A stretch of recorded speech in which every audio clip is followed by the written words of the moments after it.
A very good morning to all of you students. In our last class we have revised exercise 7.1. Now today we are going to revise exercise 7.2. This exercise is based on word problems. ठीक है, word problems हमें solve करनी होती है. तो students, इस type के question solve करने से पहले आपको अप्रोच पता होनी चाहिए, आप कैसे सॉल्व करोगे. ठीक है, तो सबसे पहले आप क्वेश्चन को अच्छी तरीके से पढ़ेंगे. ठीक है, क्वेश्चन पढ़ने के बाद आप ये देखेंगे कि हमें क्या चीज़ गिवन है और हमें क्या चीज़ फाइंड आउट करनी है.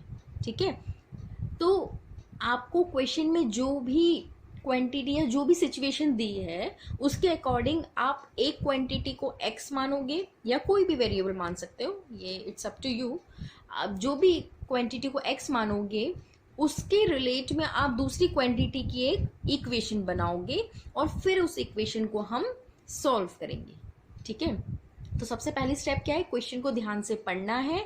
उसे पढ़कर आपको ये पहचानना है कि हम किसे x माने और फिर आप इक्वेशन बनाएंगे गिवन कंडीशन के अकॉर्डिंग और फिर उसे आप सॉल्व करेंगे. ठीक है, तो हम फर्स्ट क्वेश्चन से स्टार्ट करते हैं. The question is, Ruchi is 4 years older than Monica. Ruchi Monica से 4 years बड़ी है. ठीक है, and the sum of their ages is 20 years. और रुचि और मोनिका दोनों की एज का सम 20 years है. So we have to find out their ages. हमें मोनिका और रुचि दोनों की एज निकालनी है. ठीक है, तो हम क्या करेंगे स्टूडेंट्स, मैंने आपको पहले भी बताया है कि हमें कैसे पता चलता है कि हम किसे एक्स माने.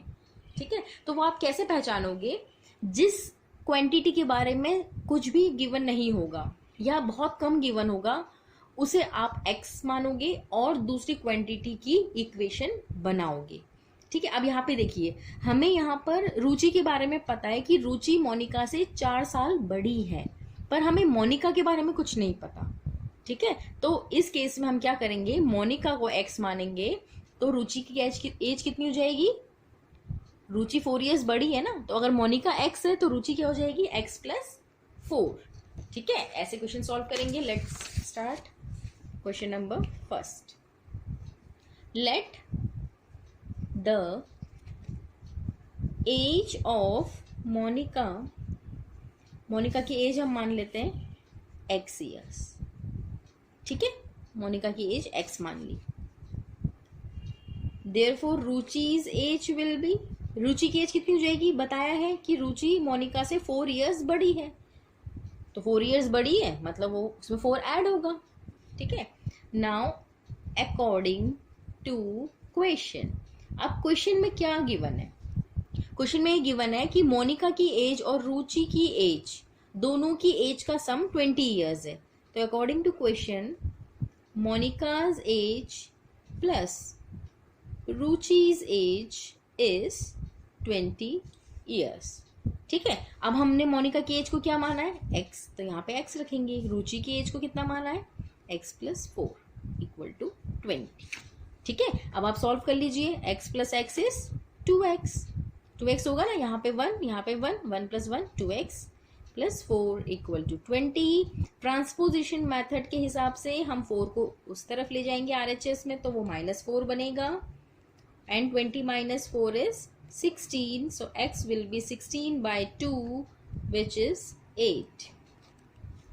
ठीक है, 8 हमारा आंसर आ गया. सो यहाँ पे नीचे लिख लेना आप, मोनिका's एज इज 8 years.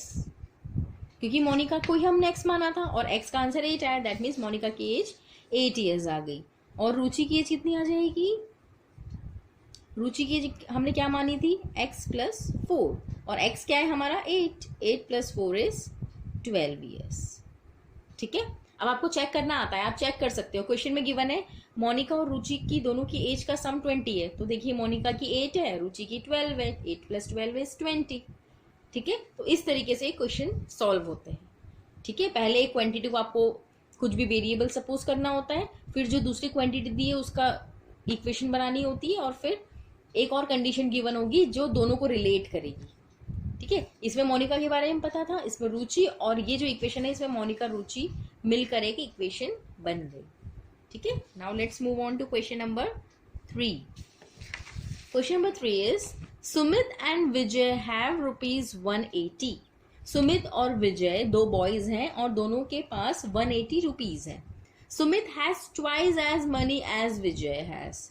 ठीक है, सुमित के पास ट्वाइस मनी है, ट्वाइस मतलब 2 टाइम्स। ठीक है, जैसे अगर विजय के पास 10 रुपीज है तो सुमित के पास 20 होंगे, उसके दुगने। ठीक है, Sumit has twice as money as Vijay has. Find the amounts of the money that Sumit and Vijay have. दोनों के पास कितना मनी है ये हमें कैलकुलेट करना है।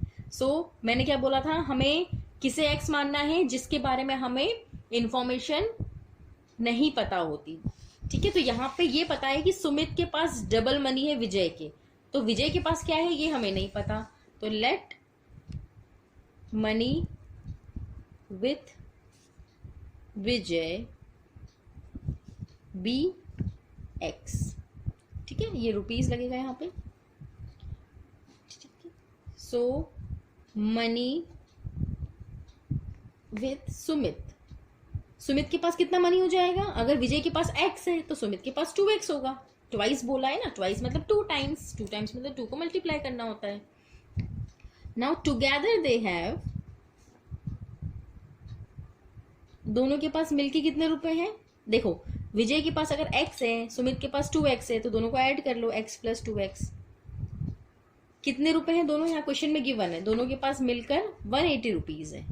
तो x + 2x, विजय के रुपए और सुमित के रुपए दोनों को ऐड कर दो, 180 के इक्वल आएगा। ठीक है, x + 2x is 3x = 180। So x will B 180 divided by 3, that means 60। 60 क्या आ गया, 60 वो अमाउंट आया जो विजय के पास है, क्योंकि विजय का हमने x माना था। तो सुमित के पास क्या आ जाएगा, जितना विजय के पास है उसका double. thus Vijay has ₹60 and Sumit has ₹2x है, तो 2 × 60 दैट मीन्स ₹120। आया समझ में स्टूडेंट्स। ठीक है, now question number 4। Question number 4 में क्या गिवन है students, in a family the consumption of cereals and vegetables is in the ratio 5:2. If the total quantity of is 35 kg, find the consumption of each. देखिए question में क्या given है कि एक family में सीरियल्स और vegetables का जो कंजप्शन है वो 5:2 रेशियो का है। ठीक है, ये जो रेशियो गिवन है वो 5:2 गिवन है। So if the total quantity is 35 kg, और ये बोला है कि दोनों के मिला के, सीरियल्स और वेजिटेबल्स मिला के 35 kg है उनके पास, तो आपको निकालना है कि कितने सीरियल्स हैं और कितने वेजिटेबल हैं। तो इस टाइप के क्वेश्चन कैसे सॉल्व करते हैं स्टूडेंट्स, देखिए given ratio of cereals and vegetables, कितना रेशियो है इनका, 5:2। ये रेशियो हमें गिवन है, इतना सीरियल्स का इतना वेजिटेबल का है। ठीक है, तो जब भी स्टूडेंट्स ये वर्ड प्रॉब्लम में रेशियो वाले क्वेश्चन आते हैं ना, तो इसमें हमें पहले कॉमन रेशियो निकालना होता है, हम उसे x मानते हैं। देखिए इसमें दोनों चीज इक्वली प्रोपोर्शन में दिए, देखो 5:2 दिया हुआ है, तो इसमें आप किसी को भी ऐसे x नहीं मान सकते, तो हम एक कॉमन रेशियो मान लेते हैं bx। Let the common ratio be x। So consumption of cereals will be, देखिए ये 5 मतलब सीरियल्स का है 5 फ्रैक्शन, और ये वेजिटेबल का है। ठीक है, और हमने कॉमन रेशियो मान लिया x। ठीक है, ये कॉमन रेशियो है x, तो दैट मीन्स सीरियल्स का कितना हो जाएगा 5x, क्योंकि पहला वाला सीरियल्स को डिनोट कर रहा था, और कंजम्पशन ऑफ वेजिटेबल्स वो कितना हो जाएगा, यहाँ दूसरा रेशियो 2 दिया हुआ है, तो 2x। ठीक है, नाउ टोटल क्वांटिटी कितनी है घर में, फैमिली के पास 35 kg, 35 kg है, तो सीरियल्स और वेजिटेबल्स इन दोनों को ऐड करके 35 के बराबर आ जाएगा। यस, तो हम यहाँ इक्वेशन बना लेते हैं, 5x + 2x = 35। ये कैसे बनी, पहले हमने जो रेशियो गिवन था वो लिख दिया। ठीक है, फिर हमने कॉमन रेशियो मान लिया x। रेशियो वाले क्वेश्चन में हमेशा स्टूडेंट्स कॉमन रेशियो माना जाता है। कॉमन रेशियो मतलब ऐसी चीज जो इसमें भी है और इसमें भी है, तो हमने x मान ली। तो सीरियल्स का कंजप्शन हो गया 5x और वेजिटेबल का हो गया 2x, ठीक है। और टोटल क्वांटिटी हमें पता है 35 kg, तो दोनों को ऐड करके 35 kg के इक्वल लिख दो। 7x equal to 35, x will be 35/7, so x की वैल्यू आ गई 5। x की वैल्यू आ गई 5। अब आपको क्या कैलकुलेट करना था? आपको कैलकुलेट करना था कितने सीरियल्स हैं और कितने वेजिटेबल्स हैं। So now consumption of cereals, cereals का कितना हो जाएगा? देखिए कितना माना था 5x, सो 5 multiply by 5 equal to 25 kg। And consumption of vegetable, vegetable का रेशियो कितना था? 2x, so 2 into 5 equal to 10 kg. That means cereals 25 kg है और vegetable 10 kg, ठीक है। Now question number 5. Question number 5 is divide 38 in two parts such that one part is 18 more than the other. Find the values of the two parts. देखिए question में क्या बोला है कि 38 को हमें टू पार्ट्स में डिवाइड करना है। 38 एक नंबर है जिसे टू पार्ट्स में डिवाइड करना है, such that one part is 18 more than the other. कुछ इस तरीके से 38 को डिवाइड करना है कि पहला पार्ट और दूसरा पार्ट, जो दूसरा पार्ट है वो पहले वाले से 18 ज्यादा हो, ठीक है। तो हम क्या मान लेते हैं? Let the first part be x, so second part कितना हो जाएगा? second part will be x plus 18, क्योंकि वो 18 ज्यादा है, ऐसे क्वेश्चन में गिवन है। उसके बाद अकॉर्डिंग टू क्वेश्चन, अब क्वेश्चन में साफ साफ लिखा है कि हमको 38 को ही दो पार्ट में डिवाइड करना था, मतलब इन दोनों को अगर हम ऐड कर दें तो क्या वो 38 के बराबर आ सकता है? बिल्कुल आ सकता है। एक छोटा सा एग्जाम्पल से समझ लो। फॉर एग्जाम्पल 30 रुपए है, ठीक है। अब 30 रुपए को मैंने ऐसे भी लिख सकती हूँ ना, ब्रेक करके 20 और 10, ठीक है। तो ये वाला फर्स्ट पार्ट और सेकेंड पार्ट दोनों को ऐड करके टोटली तो आ जाएगा, आएगा ना। तो यहाँ पे भी यही किया है, दोनों पार्ट्स को ऐड करके टोटल लिख दिया। तो पहला पार्ट ये था, सेकेंड पार्ट ये था, दोनों को ऐड करके 38 लिख दिया। अब इसे सॉल्व कर लेते हैं। इक्वेशन बन गई हमारे पास, x plus X is 2x plus 18 is equal to 38। 2x equal to 18 को RHS में ले जाएंगे तो नेगेटिव हो जाएगा, so 2x equal to 20, x equal to 20/2, x की वैल्यू आ गई 10, ठीक है। सो द फर्स्ट पार्ट, पहला पार्ट कितना हो गया? कितना माना था हमने? x, और x कितना आ गया? 10।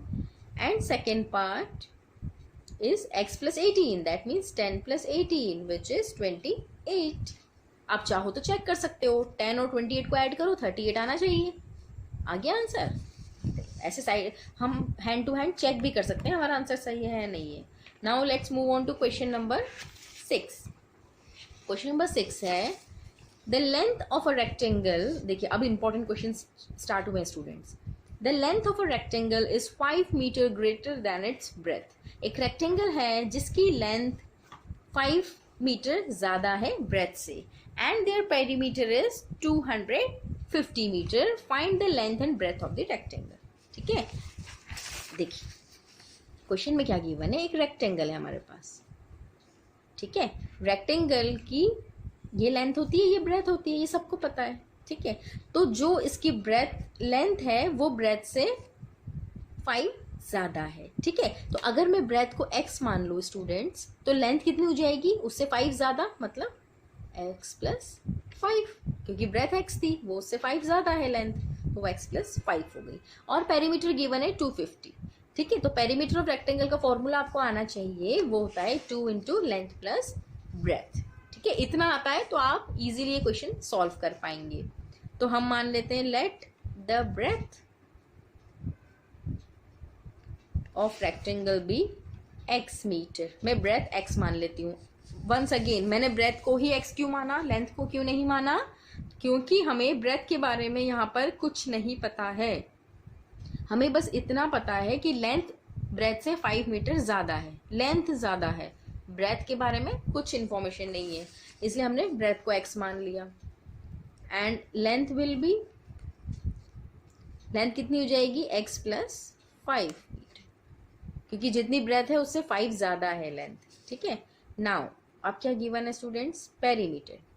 पेरीमीटर का फॉर्मूला क्या होता है, 2 इंटू लेंथ प्लस ब्रेथ, और ये कितना गिवन है क्वेश्चन में, 250।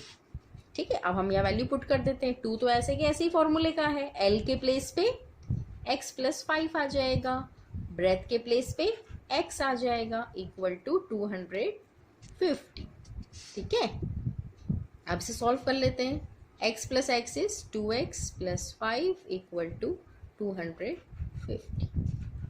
ठीक है, अब क्या करिए, अंदर मल्टीप्लाई कर लीजिए, distributive property, 2 into 2 is 4x plus 2 5 ज़ा 10 इक्वल टू 250। आप कैसे सॉल्व करेंगे, 10 को RHS में ले जाएंगे, तो 4x will be equal to 240। अब x की वैल्यू कैसे निकालेंगे, 240 डिवाइडेड बाय 4, तो 4 6 ज़ा 24 होता है और 0 यहाँ आ जाएगा, तो x की वैल्यू 60 आ गई। So therefore breadth of rectangle is 60 meter and length कितनी हो जाएगी, length of rectangle will be, length पहले ही बताया है कि जो length है वो breadth से 5 मीटर ज़्यादा है, तो अगर breadth 60 है तो ये 60 प्लस 5 विच इज 65 मीटर। ठीक है, now let's move on to another question, question number 9। देखिए इस क्वेश्चन में बहुत बच्चों को प्रॉब्लम है, आप इसे बहुत ध्यान से समझेंगे। In a piggy bank there are 1 and 2 rupee coin. ठीक है, इसे स्टेटमेंट वाइज पढ़ेंगे। एक पिगी बैंक है, ठीक है, आप समझ लो ये हमारे पास एक पिगी बैंक है। ठीक है, इस पिगी बैंक, ये है हमारा पिगी बैंक। ठीक है, इस पिगी बैंक के अंदर कुछ तो रखे हैं 1 रुपीज के कॉइन्स, ये 1 रुपीज के कॉइन्स, कुछ है 2 रुपीज के कॉइन, जहां मैं 2 लिख रही हूँ वो 2 रुपये की कॉइन है, और जहां पे 1 लिख रही हूँ वो 1 रुपये की कॉइन है। ठीक है, अब हमें इतना पता है कि इस बैंक में कुछ 2 रुपीज के कॉइन है, कुछ 1 रुपीज की कॉइन है, हमें ये नहीं पता कि कितने हैं। ठीक है, बस ऐसा पता है कि इसके अंदर 1 रुपये के और 2 रुपये के कॉइन अंदर हैं। ठीक है, अब क्या दिया हुआ है, फर्स्ट स्टेटमेंट समझ में आ गया, in a piggy bank there are 1 rupee and 2 rupee coin. Second statement पढ़ते हैं आप, the number of 1 rupee coin is 4 times the number of 2 rupee coin. ठीक है, अब ये बोला है कि नंबर ऑफ 1 रुपी कॉइन मतलब 1 रुपए के जितने भी कॉइन्स होंगे वो 2 रुपए की कॉइन से 4 टाइम्स ज्यादा होंगे। 4 टाइम्स लिखा है ना, मतलब 1 रुपए के जितने भी होंगे 2 रुपी से वो 4 टाइम्स ज्यादा होंगे। तो मुझे बताइए अब हम किसे x मान लें, पढ़ के समझ में आ रहा है? मैंने आपको बताया था जिसके बारे में इंफॉर्मेशन नहीं होती हम उसे x मानते हैं। तो यहाँ पर हमें ये पता है कि 1 रुपए की कॉइन 4 टाइम्स है 2 रुपए की कॉइन से, पर 2 रुपए की कॉइन के बारे में हमें कोई इंफॉर्मेशन गिवन नहीं है। तो हम क्या करेंगे स्टूडेंट्स, हम 2 रुपीज के कॉइन की नंबर ऑफ 2 रुपीज कॉइन को x मान लेंगे। ठीक है, तो यहाँ स्टार्ट करते हैं, let number of 2 rupee coins be x। 2 रुपए की जितने भी कॉइन होंगे x होंगे, कितने भी हो सकते हैं स्टूडेंट्स, वो हो सकता है 2 रुपए के 16 हो, 2 रुपए के 10 हो, 100 हो, 1000 हो, कितने भी हो सकते हैं। ये नंबर है, ये पैसे नहीं है, ये नंबर है कि ये इतने कॉइन्स होंगे, नंबर ऑफ कॉइन्स।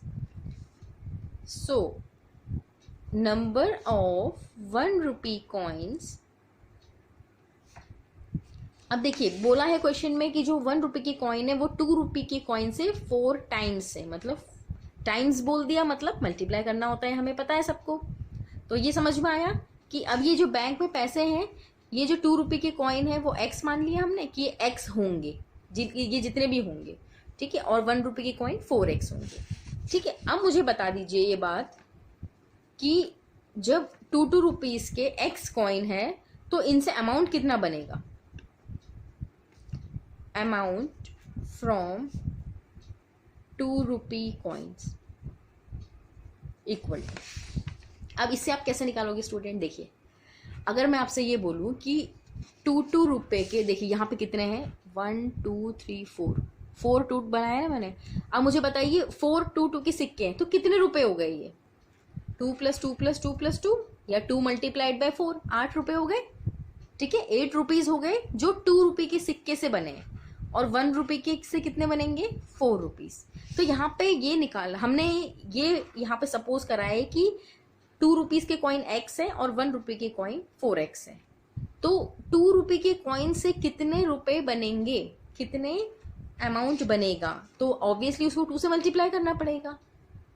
आ रहा है समझ में? अगर मैं आपसे ये बोलूं कि आपके पास 100 के 7 नोट है, ठीक है, 100 रुपए के 7 आपके पास नोट है, तो आपके पास कितने रुपए हो गए?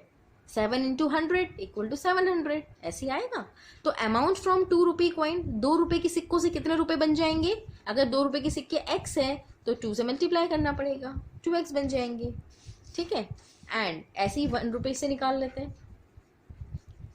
ये याद रखना स्टूडेंट्स, ये अमाउंट है और ये नंबर है, इनमें डिफरेंस आप समझिए ध्यान से। अमाउंट फ्रॉम 1 रुपी कॉइन्स, और 1 रुपए से कितने सिक्के बनेंगे?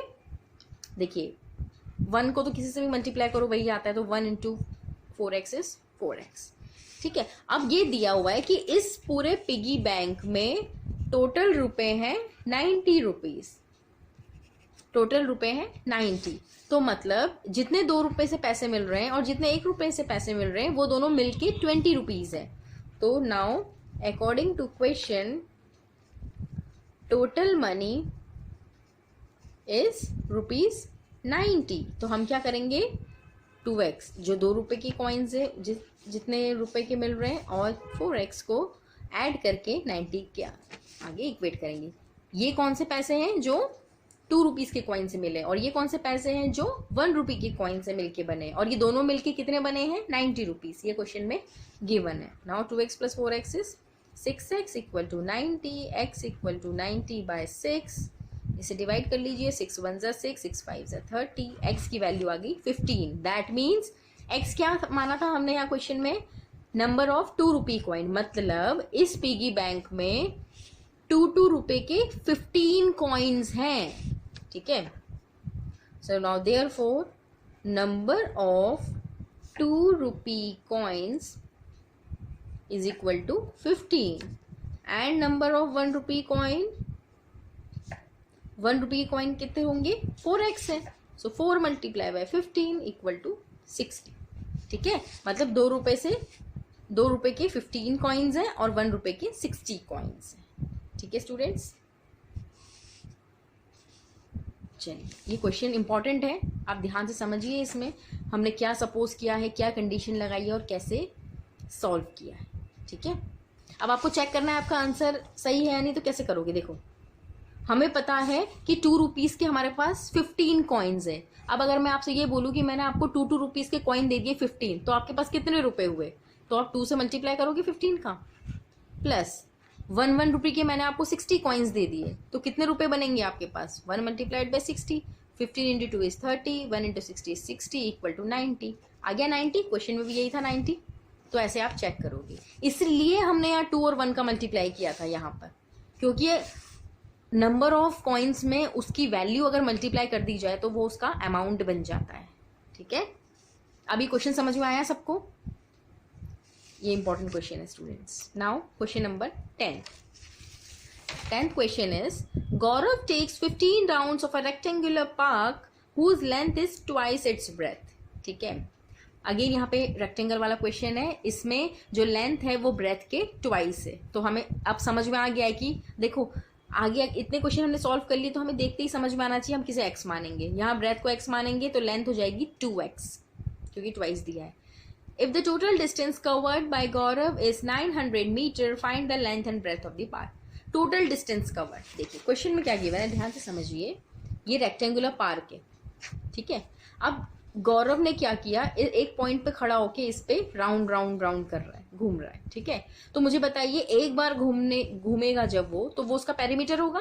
पेरीमीटर यही होता है, बाउंड्री का लेंथ, पूरी बाउंड्री की लेंथ होती है। तो ऐसे गौरव ने ऐसे 1 2 3 4 ऐसे उसने 15 राउंड्स लगाए हैं, ठीक है। तो देखिए ब्रेथ को तो हम x मान रहे थे, लेंथ को यहाँ पे 2x, क्योंकि ट्वाइस गिवन है। और ये बोला है कि गौरव यहाँ पे खड़ा होकर 15 चक्कर लगा रहा है, इसकी 15 बार घूम रहा है इसकी बाउंड्री पे, ठीक है।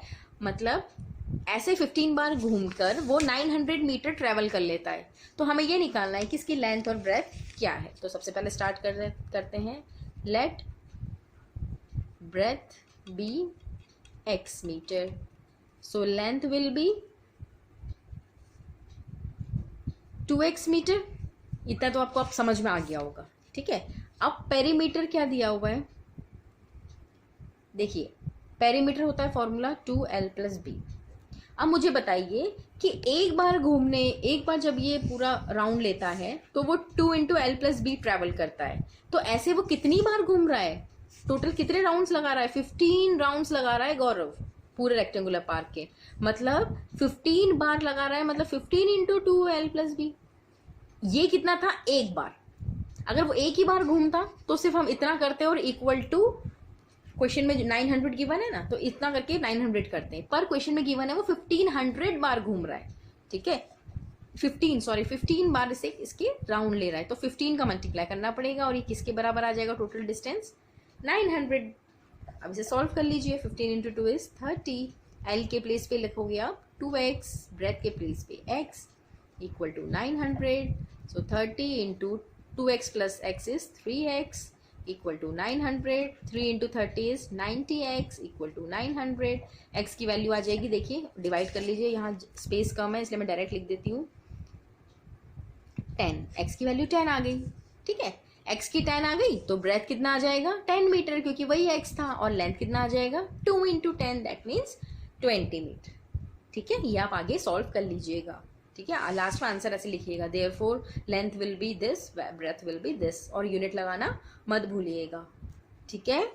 समझ में आया। याद रखना इसमें 15 का मल्टीप्लाई इसलिए किया है क्योंकि वो गौरव 15 बार घूम रहा है और ऐसे 15 बार घूमकर उसने 900 डिस्टेंस ट्रेवल किया है, ठीक है। नाउ क्वेश्चन नंबर 12, ये लास्ट क्वेश्चन है। ये क्वेश्चन मैंने पहले होमवर्क में दिया था, पर हम सॉल्व कर लेते हैं। Rahul is 5 years old। देखिए ये क्वेश्चन थोड़ा अलग टाइप का है। इस क्वेश्चन में साफ साफ दे दिया कि राहुल 5 साल का है, 5 years का है। उसके फादर 31 years के, राहुल के जो फादर हैं वो 31 years के। After how many years will the father will be 3 times of his age. अब ये बोला है कि कितने साल के बाद जो फादर है राहुल का वो 3 times हो जाएगा राहुल की एज का, ठीक है। मतलब कितने साल बाद फादर जो है वो राहुल से 3 times हो जाएंगे, ठीक है। तो यहाँ पर हम मान लेंगे लेट, यहाँ पे हमें सिर्फ एक ही चीज नहीं पता जो हमें कैलकुलेट करनी है। इसमें राहुल और जो उसके फादर है उसके बारे में हमें पता है, एज गिवन है। Let the number of years be x years। हम मान लेते हैं कि x years के बाद राहुल और उसके फादर की, मतलब x year के बाद वो दोनों थ्राइस हो जाएंगे। तो बताइए मुझे क्या क्या गिवन है क्वेश्चन में। Present age of Rahul, Rahul 5 years का ये दिया है क्वेश्चन में, 5 years। प्रेजेंट एज, प्रेजेंट मतलब आज की age, present age of his father, father की एज कितनी दी थी, 31 years, ठीक है। ये तो गिवन है क्वेश्चन में। और ये बोला है कि कुछ सालों के बाद जो उसके पिताजी हैं वो कितने हो जाएंगे, 3 times हो जाएंगे। So according to question after x years, अभी कितने ईयर है ये हमें नहीं पता। After x years Rahul 3 times of Rahul's age equal to father's age. ये क्वेश्चन में गिवन है, ये दिया है क्वेश्चन, ठीक है।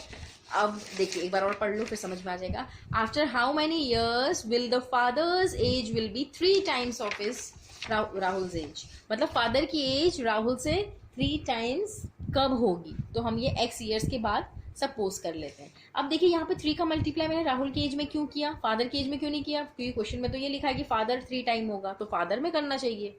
देखिए ऐसा नहीं होता स्टूडेंट, अगर आप फादर की एज में 3 times कर दोगे तो फादर तो पहले ही बड़े थे, वो और बड़े हो जाएंगे। इक्वेशन इक्वेट करने के लिए आपको राहुल की एज में 3 का मल्टीप्लाई करना पड़ेगा, तब जाके वो फादर की एज के बराबर होगा।